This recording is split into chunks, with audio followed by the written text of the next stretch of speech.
King Push is back, everybody. Anthony Fantano here, internet's busiest music nerd, and it's time for a review of the new Pusha T album, King Push, Darkest Before the Dawn, the Prelude. One half of Clips, president of good music, rapper, cool guy, Pusha T, who had been having a bit of a struggle getting his solo footing ever since splitting off from his brother musically. But he came shockingly close with the release of his last full-length album, My Name Is My Name. A lot of deep cuts, trendy deep cuts on that thing that I did not care for. However, still to this day, I bang tracks like Nostalgia and Numbers on the Boards. So certainly there is still potential in a new Pusha T record, even though there are a lot of people out there who have discounted him and sort of see him as being past his prime. But that potential I'm looking for, I'm not totally sure if all of it is going to show up on this latest project over here.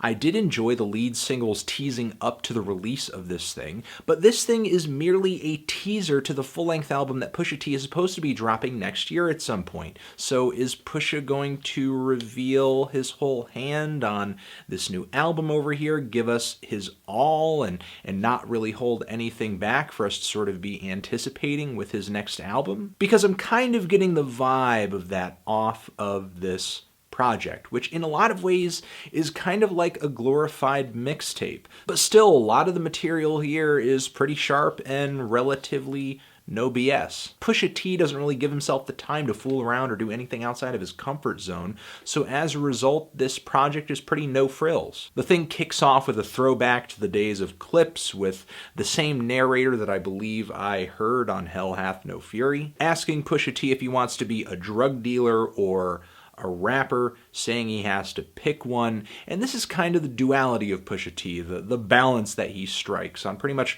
all of his projects. Is he going to be this drug dealer type? Is he going to be a bad guy? Is he going to be a demon? Or is he going to be a rapper who saves the culture with his really sharp wordplay? And occasionally a conscious song as well. And I guess Pusha T continues on this project to show that he can, like, do both. Maybe not literally, because I don't think Pusha T is literally snitching on himself, saying that he's selling this much cocaine and so on and so forth, but that certainly seems to be a theme he returns to again and again, claiming that that is something that he had done in a previous life. Now, lyrically, Pusha T has the same distinct delivery that put him on the map in the first place. This really spacious narrative flow where he's not really trying to throw a mess of words out there or anything, because he's just working on and concentrating on making every single word and bar count with either a personal revelation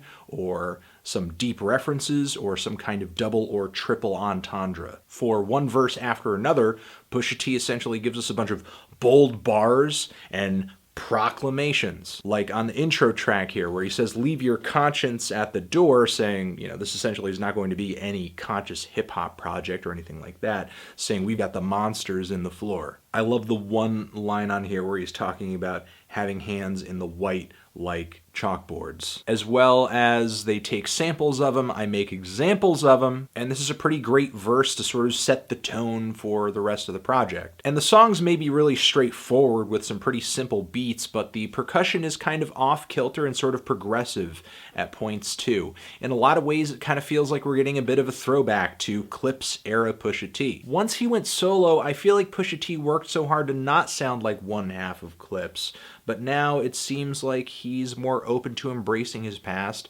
and giving fans what they've wanted for a long time. Like on the song Untouchable, which has this really bassy, eerie, skeletal beat, really prominent Biggie sample on the hook. The song lyrically is a lot of various cherry-picked pieces of braggadocio from the past few years of Pusha T's life, for the most part, although there is one point where a line does stick out to me where he says, "Let's take the scenic route. I could show you some strange fruit or stranger fruit, and it looks like Beirut." Given what just happened over there, that was a pretty hard-hitting line. Then with the track More Famous Than Rich, Pusha T essentially is exposing a lot of fake rich rappers. And with the flow and the instrumental on this thing, it kind of reminds me of My Beautiful Dark Twisted Fantasy era Kanye, and it's no secret that I enjoy the music that I enjoy the instrumentals off of that record a lot. So it's kind of cool to see Pusha T landing on something that sounds like it could have landed on that album. That's also kind of the case for Money Pussy Alcohol, where A$AP Rocky and Kanye West are featured on that track singing in unison on the hook.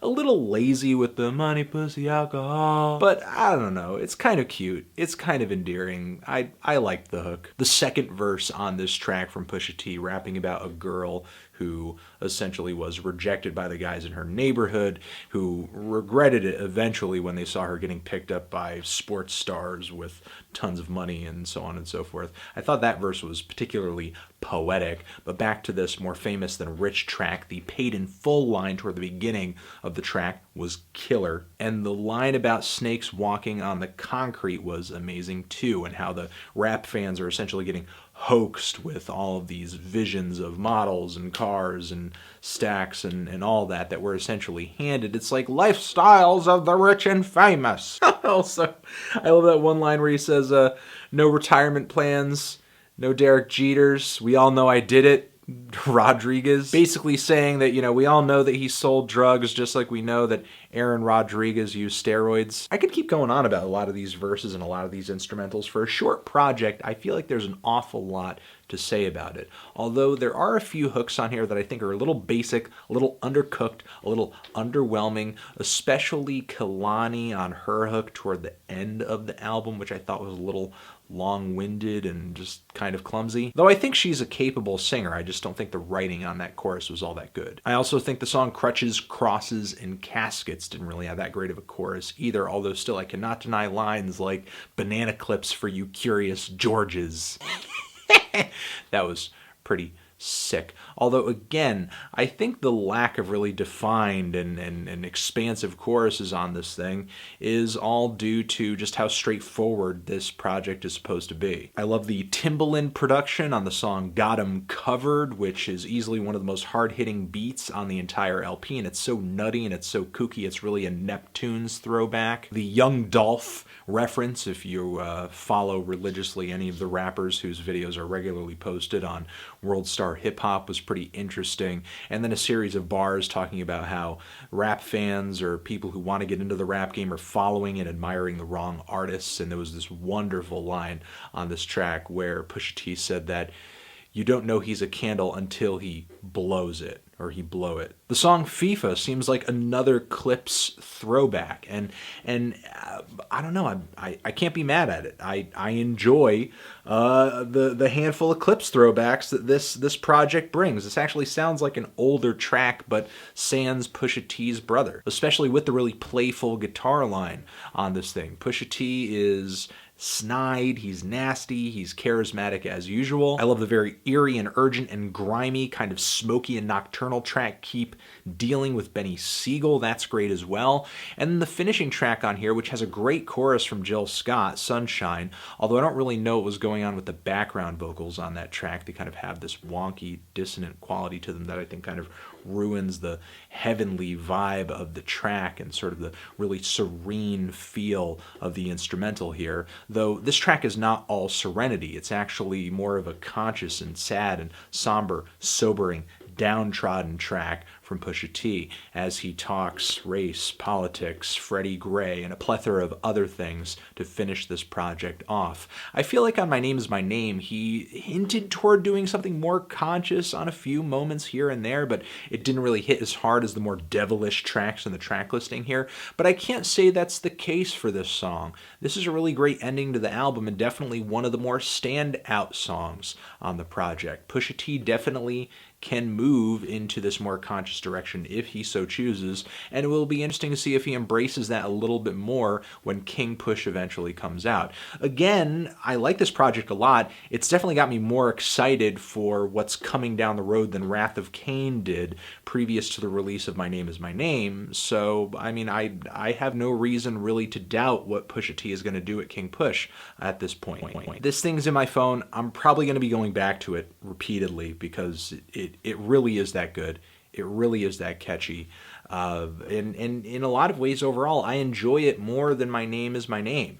Even if there isn't a song on here I think is as great and as hard-hitting as numbers on the boards. But Who knows? Maybe it'll grow on me a little bit more.